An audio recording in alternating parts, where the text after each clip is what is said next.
get by. It resides between my eyes. Walked through the fire, came out better on the other side. See, life's like a beach if you find the sand. And right now, I feel like 100 grand. You are listening to Inspired Insider with your host, Dr. Jeremy Wise.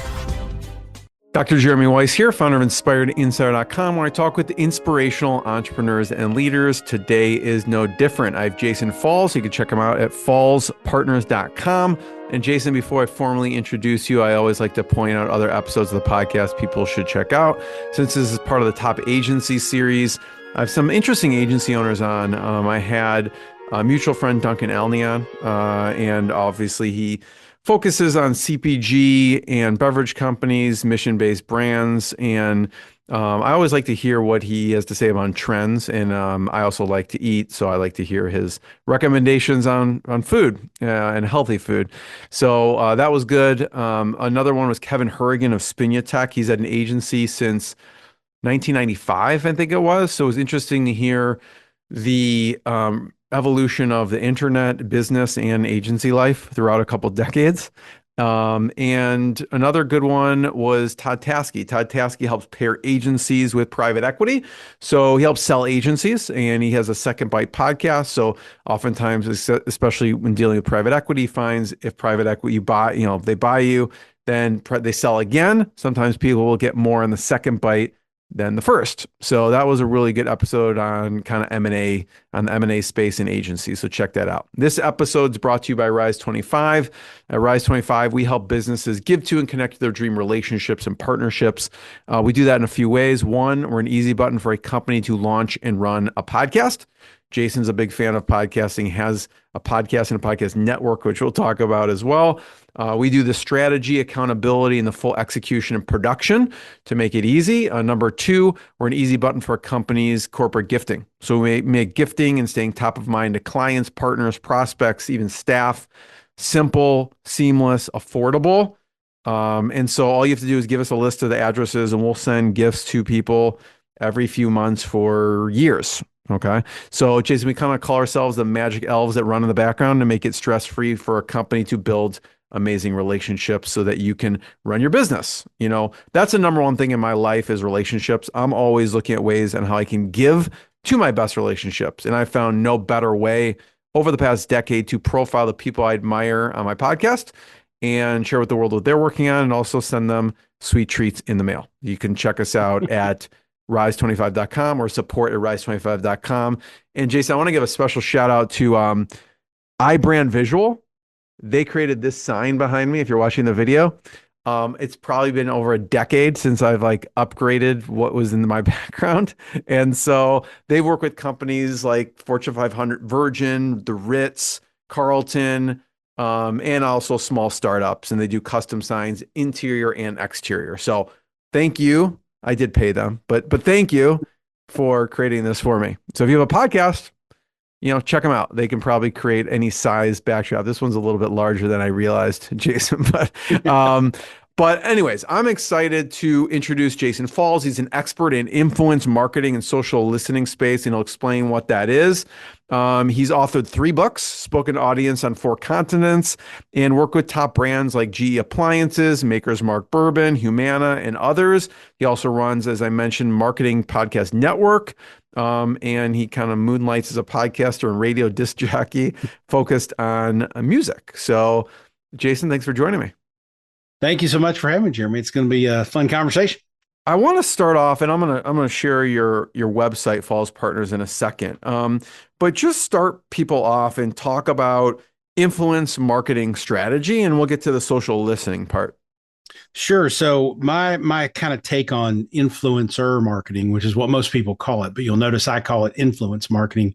And my spin on it is it's subtle, but I think it's important. And if you use the word influencer marketing, and then you're focusing on the influencers, the people who are actually doing the content, building the content and connecting to the audience. But if you actually pull back and say, hey, what are we trying to accomplish here? What's our strategic approach? Well, it's not influencer, it's influence. You're trying to create an influence strategy to persuade people to take action. And so that can happen in a lot of different ways. And I think we get lost in the word influencer and think, oh, we've got to go find someone who's got, 500,000 followers on Instagram or TikTok or YouTube in order to make this influencer marketing thing happen. But if you actually look at the purpose of, hey, we're trying to drive influence, that can happen through someone on social media with a lot of followers, but it can also happen through community leaders. It can also happen through people who have actual influence, not necessarily social media followers, which is kind of a mask for influence in the social media space. So when I sit down with clients to develop an influence marketing strategy, it's yes, we want to accomplish the goal of either creating awareness for a product or driving sales for a product, or maybe it's changing the way people think about one thing or another. For instance, Cracker Barrel could use some influence marketing help right now. I keep seeing posts about that. You want to, yeah. What are your thoughts in this, in this time? First of all, Cracker Barrel basically updated their logo and they've updated the internal decor of their restaurant. They were long overdue for an upgrade. And unfortunately, with Southern brands, particularly Cracker Barrel, which is primarily a Southern brand and has a big audience in the South, the South doesn't take too kindly to change these days. And so, when you I know you're in Louisville, Kentucky, I lived in Louisville, Kentucky. I say Louisville, not Louisville, because I live there and I know that's the proper way to say it. But it's funny when you mentioned the South, the first day I was there, I had lunch and they were like, "You're not from around here." I'm like, "Where do you think I'm from?" They're like, "You're from the North." I'm like, "Well," I go, "You're not that far north. I mean, that's far. True. You're not that far south, right?" And so we had a funny conversation. But I love the Southern hospitality that I got when I was there for sure. Exactly. Yeah. And Louisville's, I think, a border city. It's half Midwest, half South. It's kind of in the middle. But I'm from far eastern Kentucky, so I consider myself a Southerner. Okay. And in the South, change of any kind, it doesn't matter if the allegations in this conversation are all that it's about wokeness and political correctness and all that stuff. And I don't think it is. I think they wanted to upgrade and update their brand, which hadn't been touched since 1977. The style today for logos is much more austere and simple and just words. They still used the orange, barrel shape with the words Cracker Barrel, but they got rid of the old dude on the sitting in. I'm on the website, but you could see here, in the little logo piece right here, it just says CV. Yeah. I don't know if they changed that or not. But yeah, no, I'd love to hear your take on, because we're talking about marketing and also influence. Well, I thought the logo change was actually kind of a nice upgrade for them, but most people who were vocal about it were, basically accused the company of, getting rid of our American values and our culture by getting rid of the old man in the rocking chair and the barrel sitting on beside the logo, which was in my opinion, an overreaction. And of course, Cracker Barrel eventually, because of the negative conversations online and the stock drop, they caved and they said, "Okay, we'll do over. We're not going to change the logo. We're going back to the old logo." So they went back. Yeah, they went, but they announced, I think it was yesterday, that they are not going to now adopt the new logo because of such of the outcry and the boycotts that people were calling for Cracker Barrel. So it's just another unfortunate byproduct of the political landscape that we live in right now, where everybody's overreacting to everything, in my opinion. I thought it was a perfectly fine upgrade. It needed an upgrade. It hasn't been updated in 50 years, and it was about time. But, enough people yelled about it that they decided not to do it. So I'm not sure what they're going to do with the decor, but they did announce that the logo was not going to change. They were going to go back to the old logo. So good enough. I'm gonna pull this up just so this was the upgrade, right? And you can see this was from 5 days ago. This this was on the Today Show, and this is showing this was the one that they, I guess, reversed. Right. And if you look at that, the orange is still the barrel shape. So it's still pulling in the actual barrel shape for the logo. They upgraded the fonts, but it's pretty similar and close to the old one. But the big thing that people got upset about was, and I forget the character's name, the Uncle Herschel, I think is the character's name. Okay. The old logo has the old man sitting in the rocking chair with his arm up on. Right. And that's what they took out. And so they're saying, Yeah. well, that's Right there. that's like our that to Southerners, a lot of people I think would think, well, that's like taking my grandfather off the map. Can't do that, Right. you Yeah. know? You just erased So my grandfather. Not a smart move. exactly. So, I think when you get down to the people who have some common sense about it, they say, well, I don't really care about the decor of the logo. I'd like for them to upgrade their food and their service. And I heard that a lot in the conversations that I had. But honestly, I thought the logo change was fine. I liked it. I thought it was cool. It's a great upgrade, but they're not going to do it now, so no big deal. Maybe that's, I don't know. They got a lot of buzz from doing this, right? And so maybe just that exercise, they probably spent a lot of money on this upgraded logo, Mhm. but it probably was worthwhile for all the buzz they got. Well, I would say yes, but their stock tanked. Okay. And so that was when they were like, uh-oh, maybe we screwed this up. And so I don't think As this long is as it comes back, Yeah, as long as you it know. comes back, and eventually I'm sure it will, but I don't think this was a good move either way for Cracker Barrel. And I think by going back to the old logo, they probably made it worse than they did better. But again, I'm just pontificating on this. I don't have any insider information on it. They'll be fine. They're a good restaurant. People love them. This will be forgotten about in 30 days. It'll be fine. Yeah. So back onto the influence Yeah. marketing. I'd love to pull out, just get inside your head for a few specific examples so people can see how they can use it. Maybe we start with VisitLEX Yeah. and around what you did there. Yeah, so VisitLEX is the CVB, the Convention and Visitors Bureau in Lexington, Kentucky. And I did a lot of work with them when I was with Cornett, which is an agency in Lexington, Kentucky.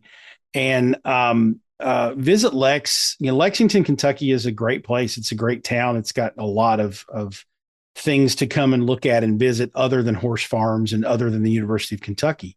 And the CVB's challenge is to sort of show all of the different colors and facets and activities and whatnot in Lexington. And so we did a couple of things that I thought were really fun and inventive there. That first of all, I have to, tip my hat to my colleagues at Cornett who did such a great job with. They did a viral video that went viral, I guess, of a horse eating things. It was an ASMR video of a horse just chewing on things that just kind of went nuts and was featured on the front page of YouTube a couple of times, and just really fun stuff. But one of the things that they sort of charged me with at one point was trying to get creators, content creators, and influencers from different facets of life, so lifestyle, art, music, etc., and sort of have them share their version of Lexington, Kentucky. What does Lexington mean to them? And so, what would they show off if they were bringing someone to Lexington? So, we engaged, I think it was a dozen or so creators who were in and around the Lexington area. And they did their own little version. We gave them a little bit of direction, but we said, hey, go create your ideal day in Lexington and show us what visiting Lexington means to you. And that campaign, wound up doing very, very well in support of all of the other advertising and marketing initiatives that VisitLEX had in the market that year. And I just got a lot of fun out of working with the creators on that. It ended up being nominated and was a finalist, I think, for a Sammy Award, or was it a Webby Award? A Webby Award, I think, for the travel category for an influence campaign. It didn't win the award that year, but it was nominated for and was a finalist for it. So we got some nice kudos for the work we did there, and had a lot of fun working with them. Incidentally, about the time I was leaving Cornett to kind of go back and kind of start Falls and Partners, they also did a really interesting VisitLEX tie-in. And I'm trying to remember all the details of it, but they had basically a temporary retail store front down in downtown Lexington, and they were selling custom Nike tennis shoes for horses, which obviously wasn't a real product that they put out on the market, but it was just a fun way to tie in, trends in sneakers and shoes with the main sort of, banner image of Lexington, Kentucky, which is the horse farms and the horse industry and Keeneland racetrack and all that good stuff. So it was a lot of fun. And there were some influencer tie-ins with that. We sent sample shoes, kind of prototype horse shoes that looked like, tennis shoes. Sent those to a couple of like sneaker collectors and creators on TikTok and whatnot who kind of were like, this is the coolest thing I've ever seen. I mean, obviously a human being can't do anything with a shoe that's made for a horse, but it was an interesting novelty to kind of get VisitLEX in Lexington, Kentucky, and in the mindset of some people out there that maybe wouldn't have seen it otherwise. One of the lessons there for me, Jason, is you can be creative with these things, and it could be a very localized, right? It doesn't have to be someone like you said with a million followers or something, but someone who's really local and is influenced locally. Yeah, that's true. And in fact, we did when I was at Cornett, again, this, I have to give credit to other team members there. It wasn't just me, but one thing, there's the ASMR video. Yeah. This, by the way, is 2.1 million views. Yeah. Right. Yeah. Yeah. And so people can check this out. It came in waves too. The first, I think 1.1 or whatnot kind of came all of a sudden and made it quote unquote viral. And then it sort of tapered off for a little bit. And then like 6 months later, all of a sudden it got another swell and YouTube put it on the front page again and it got another 500,000 or whatever. So it's been an interesting sort of ebb and flow to see this video grow. But this is literally, if you have the sound up, if you go look for it on YouTube, it's literally a horse just chewing things. It's really kind of funny. Seriously, why do you think this went viral? You could see here, like you can look it up. It's Nay-SMR, and you can go to VisitLEX channel and check it out. But yeah, instead of ASMR, it's Nay-SMR because it's a horse. And so I think really what Cornett does well, whether it's influence marketing when I was there or the various content and campaigns that they do now, is they capitalize on trends really well. And the ASMR trend, sort of the just listening to sounds that are soothing or calming or whatnot, was a big trend when this came out 6 years ago. That was kind of something that you saw a lot of ASMR videos on YouTube and TikTok and whatnot back then. And so they said, well, what can we do with ASMR for our clients? And this just came together. The Cornett team has a fantastic creative department. They're brilliant and they come up with just really cool stuff. And so that was one of them. And I wish I had something to do with that specific video because it was, it kind of went crazy, but that was all the creative team at Cornett doing that and VisitLEX. So, I mean, you look at these things too. Even, I don't know, my background is a chiropractor. And so like, I love these, they have all these videos now of someone getting adjusted and they're mic'd up.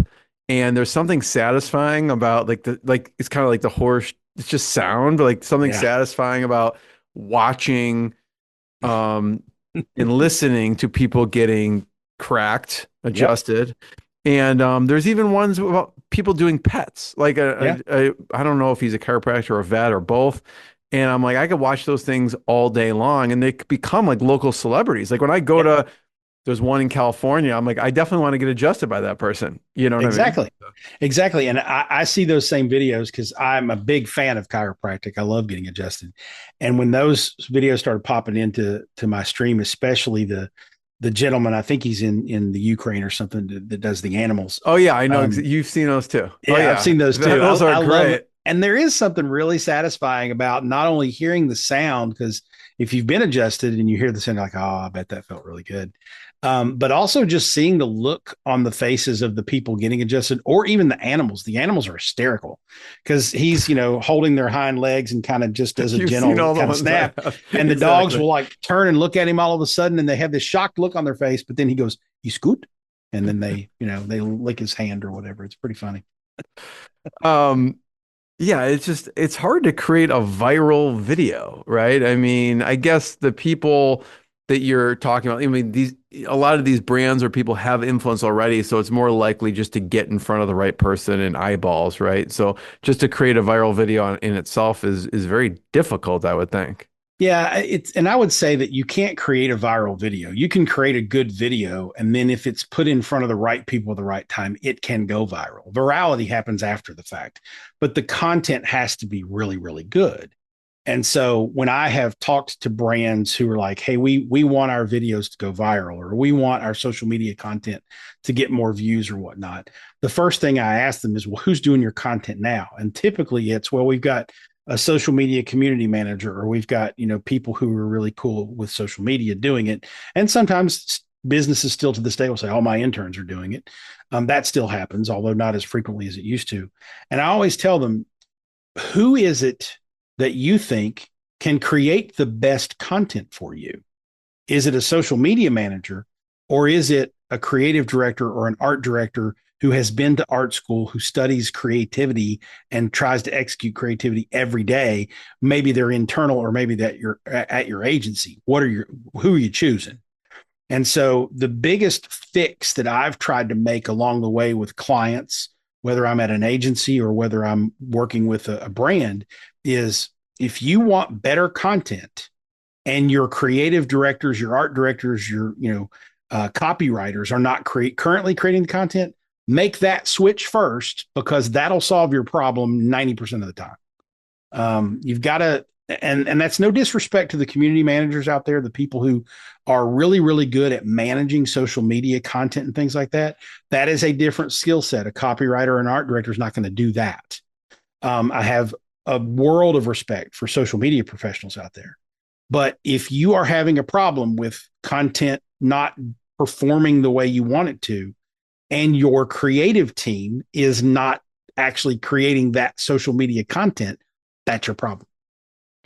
I want to hear, Jason, about mistakes people make with this, with influence marketing. You mentioned one of them. I do want to show, this is what we were referring to. Yes, that's which is, and this says the dog was like, WTF. But and there's a slew of these. If you search animal adjustment, this guy is the guy we're talking about. Yeah. And he's got some amazing videos of adjusting dogs. This is someone separate. But anyways, it's hilarious. But what are some of the mistakes that companies are making with influence or influencer marketing? So I think the biggest one is they think that someone with a lot of followers is the solution. And you can spend, if someone's got a couple of million followers on one of these social networks, they're going to charge you probably tens of thousands of dollars to create one video. And that one video is going to get seen by a lot of people, but the chances of them actually taking action on that video are pretty slim. Because if you remember the old, principles of advertising, you have to have reach. You got to get it in front of a lot of people. But you also have to have frequency. You got to get it in front of them over and over and over and over again. And a lot of companies invest a lot of money in influence marketing campaigns that are one-offs, one video, one engagement, and then the influencer goes on with their lives, and their audience pays attention to other things. What you need to do, and the way you correct that mistake, is instead of spending $25,000 with somebody who's got 1 million followers, let's take that $25,000 and let's find 5 or 6 content creators with 15, 20, 50, 75,000 followers who are going to charge a lot less per execution. And let's do something with them over 6 months or 9 months or 12 months. Let's create consistency and frequency of message from a credible source that we can see from some of the engagement metrics and other things, has some evidence that they can actually influence their audience to do something. Instead of going for the big follower count, let's go for the people who can actually influence. And that's kind of the difference between my approach at Falls and Partners and a lot of approaches I've seen from other consultants over the years. Is it's not about getting someone famous to talk about you. It's about getting a lot of people who are influential to persuade their audience to take action on your behalf. And that's a different mindset from a strategic standpoint of planning, of budgeting, of everything else. So the biggest mistake is they're picking one influencer with a lot of followers and not trying to find someone who actually influences their audience. And then I think the other one is they go from one, there's one thing to go from one influencer to another. It's another to go from like one campaign to another. I've worked with brands who are like, let's do in August, let's do this product with these 4 influencers. And then in September, let's do a completely different product with 4 completely different influencers. And it's like, again, the consistency of message is important. So you have to think more broadly, more strategically about who you're picking to partner with from a content creation and influence standpoint, who their audience is, what kind of influence and impact they have on that audience, and how long you can sustain a message to that audience to convince them, hey, I keep hearing that this brand, this product, this company is really good from these influencers that I see all the time on my TikTok or my Instagram feed or Facebook or YouTube or whatever it is. That's where you get real traction and real results. It's a long haul, long-term investment, not a one-off. And that mindset has to change for businesses to be more successful with influence marketing. One of the things I've heard you say, which I want to touch on, which I really liked, was, you talk about obviously sometimes just going after very small niche influencers, and these people don't even consider themselves influencers sometimes, and they're not even really taking paid engagements. And you've talked about this where it's like sometimes you just have to engage with those people, like their stuff, add value to them, and then approach them. Talk about that approach a little bit, because some people don't even consider themselves Right. influencers, and maybe they don't have like this huge, massive audience. Right. I love finding someone who's got, 7, 8, 10,000 followers and, liking their content, engaging with them so that they become, and doing it consistently over a little bit of time, few weeks, few months, so that they become familiar with who you are. And then kind of going in and saying, hey, you've got a really nice audience. I've got a client that has this product that they're seeding with some people out there who create content. Would you be interested in me sending you this product and you just kind of posting an honest review about it? And that's a really good first step, because all you're asking them to do is, hey, I'm going to give you something free, and all I want you to do is tell your audience about it. And people who don't consider themselves influencers or content creators as a profession yet, that don't have a huge following, typically will be like, yeah, sure, send it to me, and I'll do something. That's cool. That's a good trade. Then when you know that they've got the product, they've used the product, and they really like the product, then you go back to them and say, hey, we really liked that content. You did a great job. Can we pay you to create some more? And then you can start to negotiate. And this is another thing that brands often ignore. It's not just about, hey, why don't you create some content and post it on your channel? It's also, why don't you also give us permission to use it on our channel? Now you're solving a content problem that you probably have too, because you don't have enough people to create enough variety of content for your business or your brand. So now you're solving a content problem. You're also getting in front of a new audience from a third-party credible source that influences that audience. And you're building a creative partnership with someone who you can partner with over a long period of time. I've got a couple of clients who have worked with content creators for 3, 4, 5 years.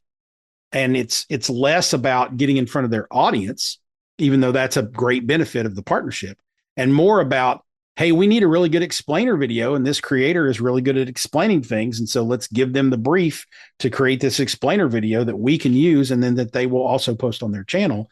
So they get that validation from a third-party content creator, but they also get fantastic content that they didn't have to pay nearly as much for as they would going to an ad agency or a production company and saying, create an explainer video using all these fancy cameras and sets and actors and all this kind of stuff. You're basically contracting with one person who creates content all the time, and they're going to charge you on the whole a lot less than a big production team would.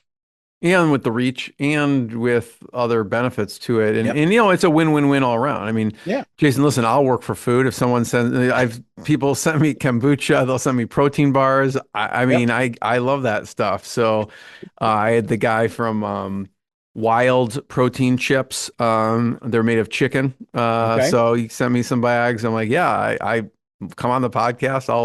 I'll work for food, no doubt. So, actually, there's one of my favorite episodes I did. You would appreciate this one with Roy Krebs of Natural Stacks, and he kind of did exactly what maybe he was following your playbook at some point, or maybe just intuitively he knew.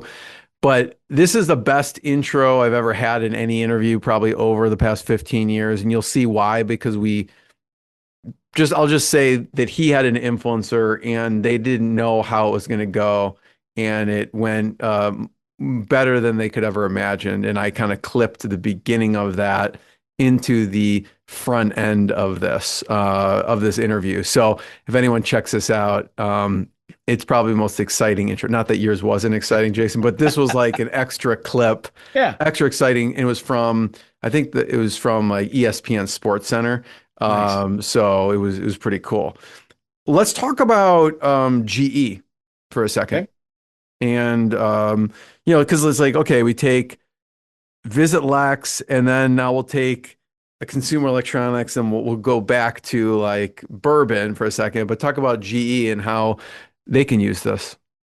Sure. One of my favorite case studies of influence marketing, and I actually kind of touched on it kind of vaguely a minute ago. I helped GE Profile, which is their innovation brand. So a lot of smart home tech and things like that. And GE Profile's got some really good products. And one of the products that they have innovated around over the last couple of years is their convection oven and convection stovetop. And that is a different process. It's a very different process on heating the elements and whatnot. It has more to do with electromagnetic energy than it does actual heat, because the energy can create heat between two substances that are the same, the right types of metals. Well, that's difficult for the average consumer to understand.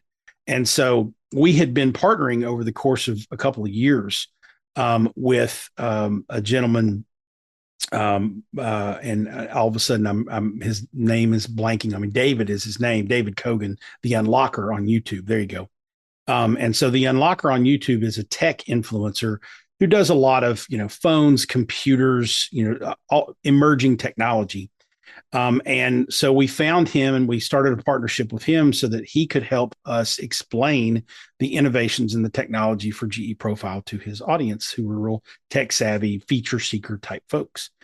And when we got to the conduction cooktop, we needed someone to explain it in layman's terms, and he does such a fantastic job of explaining very complex things in a very distilled down, simple way. And he creates his own graphics and animations and whatnot. And he just did such a fantastic job with it and the brand was so happy with the content that he did that they licensed it to use it, on their channels and whatnot. And the partnership with David lasted 2 or 3 years and was just fantastic for GE Profile because, again, we found a content creator who had a lot of credibility in the technology space, who happened to be really good at explaining things to sort of meet that need the brand had of how can we explain these complex innovations to consumers in a way that will make them not only understand it, but then want to go buy it. And so I loved working with David. I loved working with GE Profile on that project because it really served a great need for all the parties involved. I mean, David got great content out of it. The brand got, a better explanation and connection to its audiences than it may have been able to create otherwise. And the consumers out there that are seeing this video are learning something cool, even if they don't go buy a conduction cooktop or a conduction range or something like that. They're learning something and they're like, oh, wow, if I see conduction, now I know what that is. And I know that it's different and I know to pay attention to, maybe that's a better option for me. I'm curious, a process for talent prospecting, right? I mean, maybe people already know in the industry, maybe they don't, and they're looking for kind of maybe the under the radar. What's some of the ways that you think about for talent prospecting? And before you answer that, I'll give you a second to think about it. I feel like between every question from now on my podcast, I'm just going to show a dog chiropractic video. Like, look at this. Look at this one. So cool. This is amazing. So anyways, I'm like, I got to get away from watching those things, but their process for talent prospecting. Sure.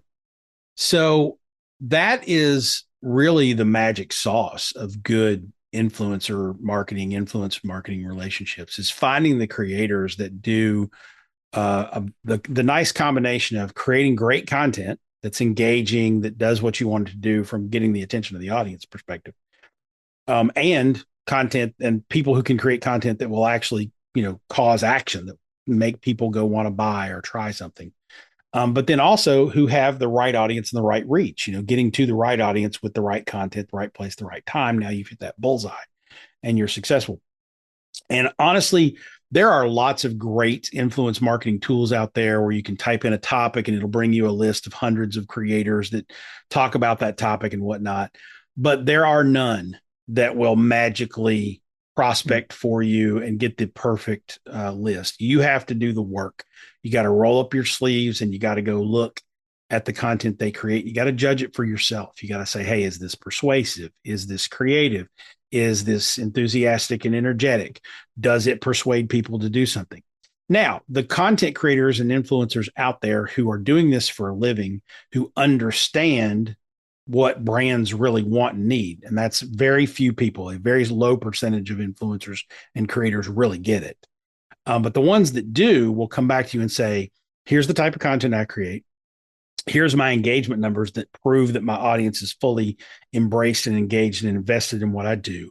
And I have proof points that show you that I drive people to buy things, that I can show proof points that we can actually convert customers. If a creator comes to me with that, I don't have to make a decision. You're in, period. Right? Because very few do that.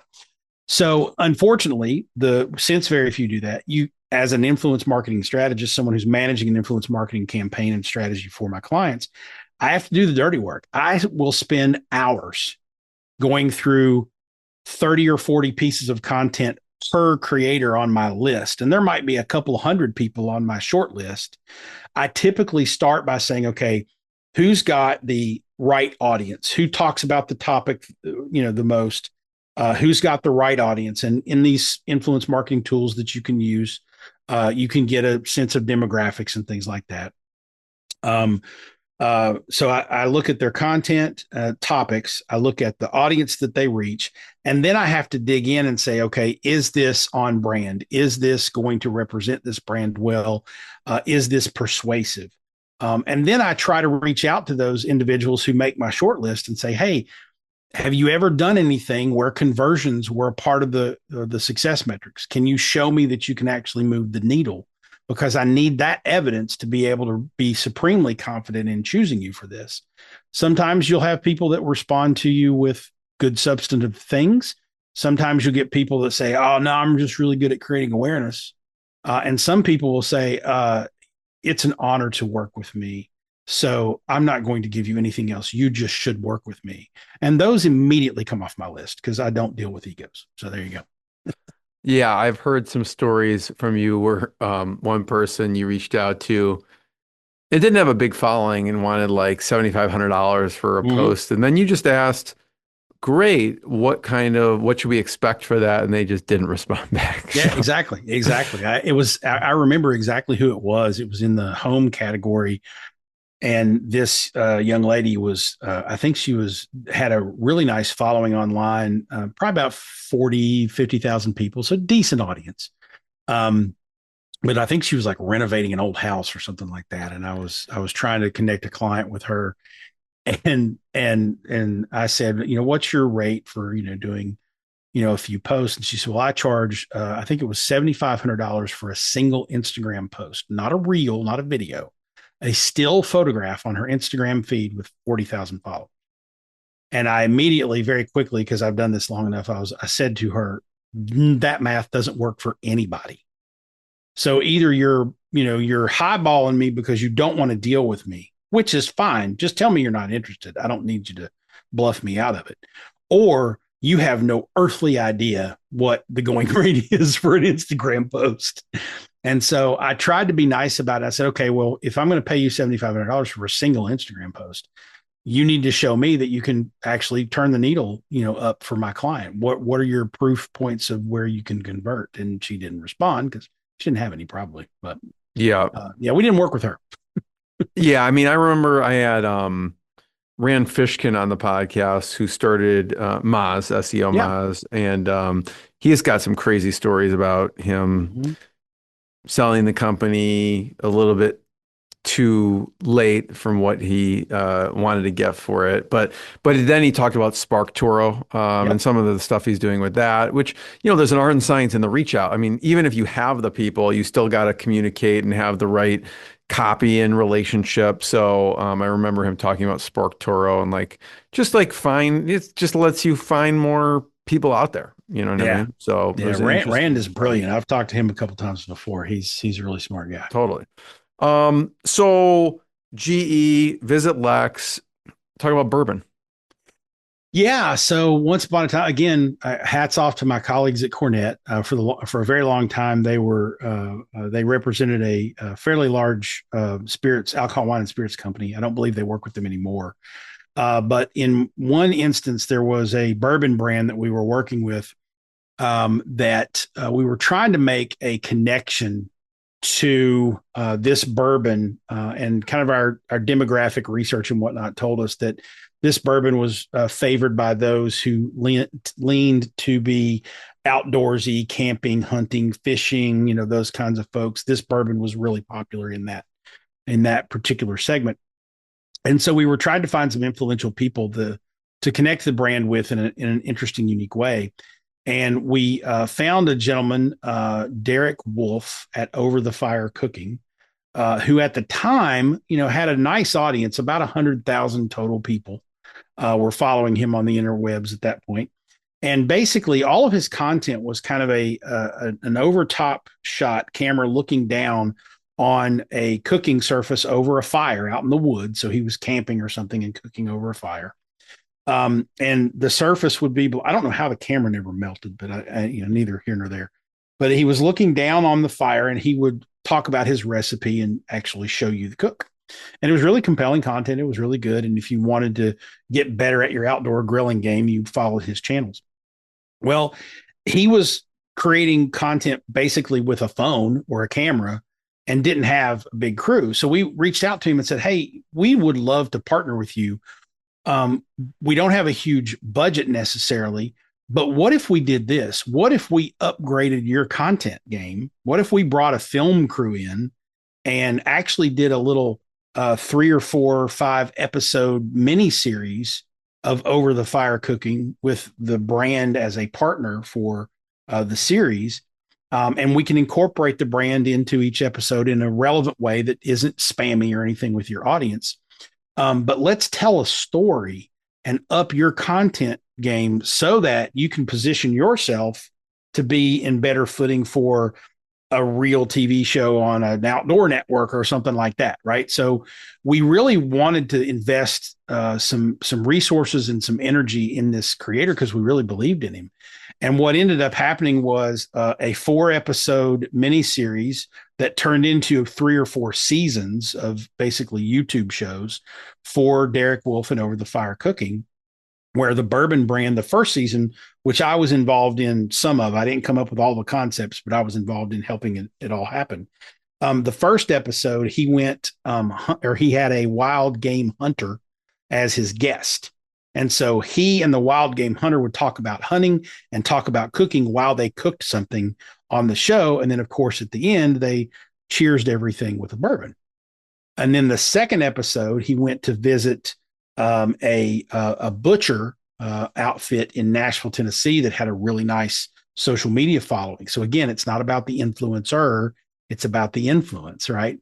So we went to this butcher shop and he went in and they talked about, how you dress down an animal, how you do it in a humane way, all this kind of stuff, and how the cuts of meat are done and all that kind of thing. And then at the end, they cheersed it with a bourbon. The third episode was he went to a blacksmith who showed him how to make custom knives. And they made a custom knife for the show that we ended up giving away to a fan. So that was a cool part of it. And then the fourth episode, the other 3 influencers came to the distillery and had a big dinner with the master distiller who cooked the meal with Derek on the show. So it was this really cool reality TV interview information series. It was brought to you by this brand. The brand was relevantly featured in the content. It wasn't in your face or anything like that.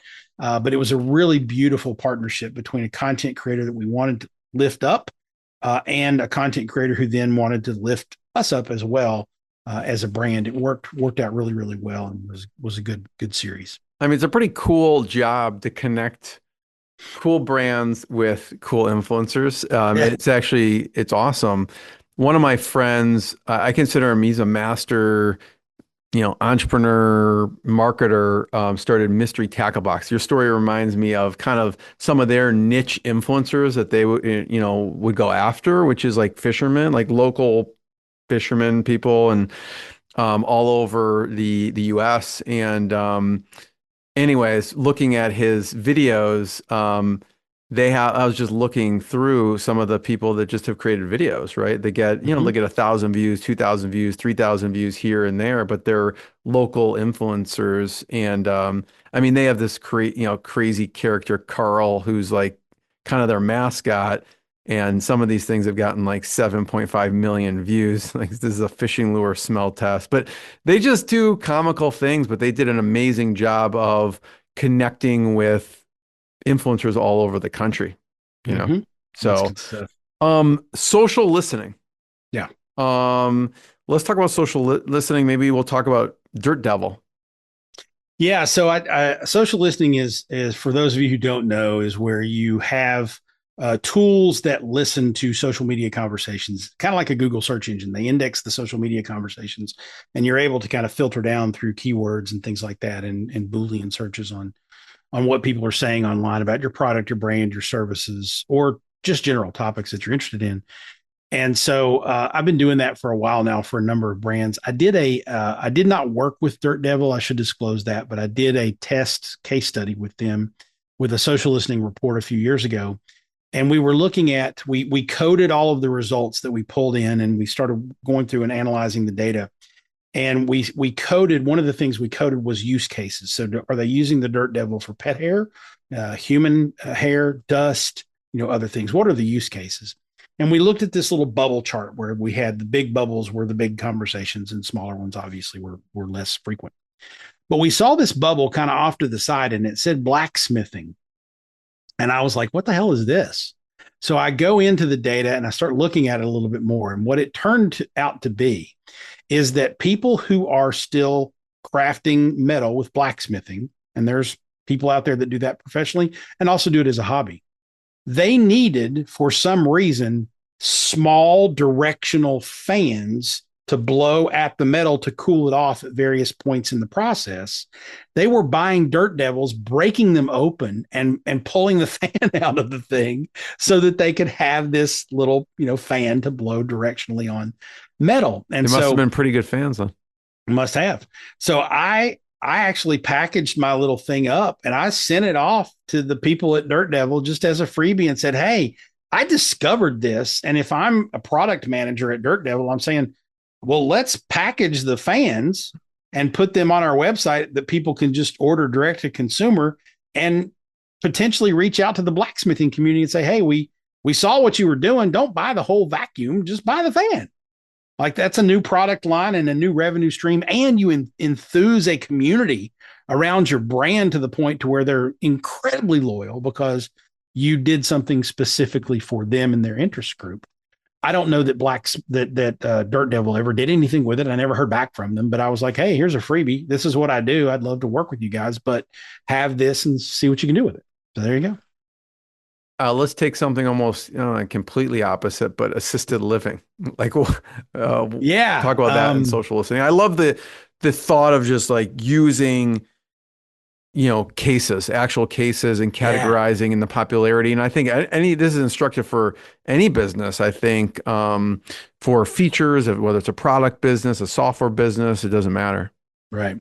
So I was working with an assisted living association, but I think I did. As I recall, I did have a brand that I was working with on a couple of small offshoots of this report that I did.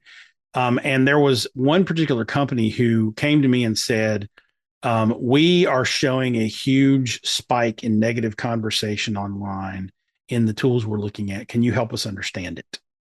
And they were actually, I found out from this company, they were considering like literally overhauling a portion of their, they had 100 different locations, and they were considering going in and overhauling their training and whatnot. They were going to spend thousands of dollars to fix this problem that they were seeing in the data from their social listening software.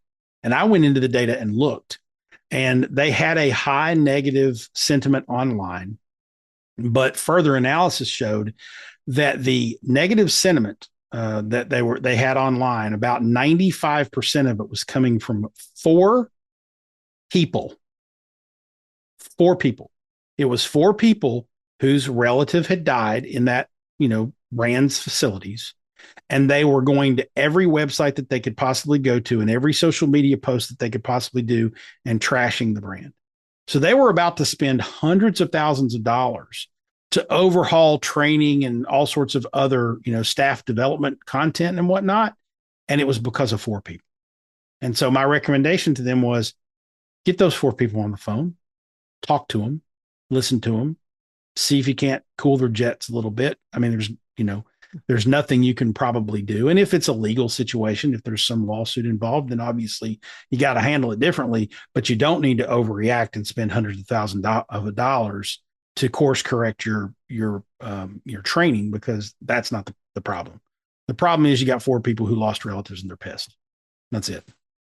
Yeah. And it goes, I always think about this, Jason, on a daily basis, which is like 80-20, Pareto's principle, which is you looked at, okay, what's the 20% that's creating 80% of the results, the negative feedback or whatever. And it's sometimes 95-5, right? It's like 5% creating 95%. So it's good they had you to identify and not like overhaul everything because of this, like four people overall, Right.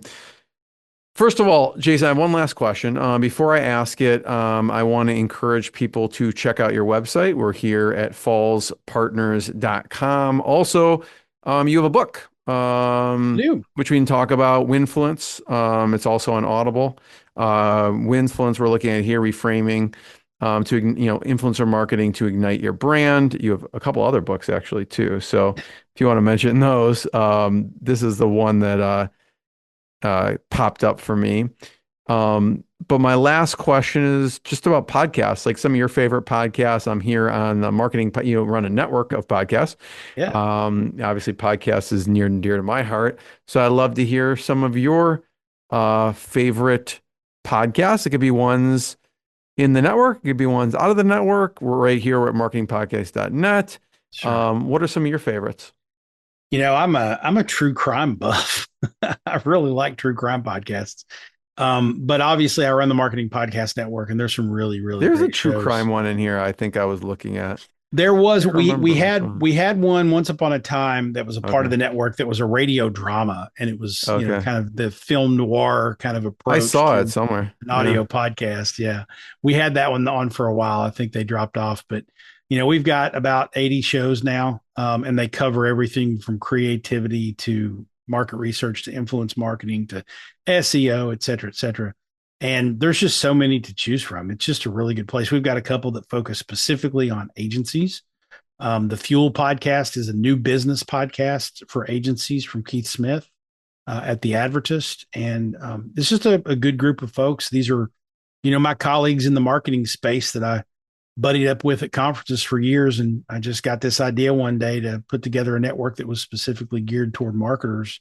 And this is what came about. We're probably 5 years old now, I think, something like that. So, yeah. It's awesome. I love it.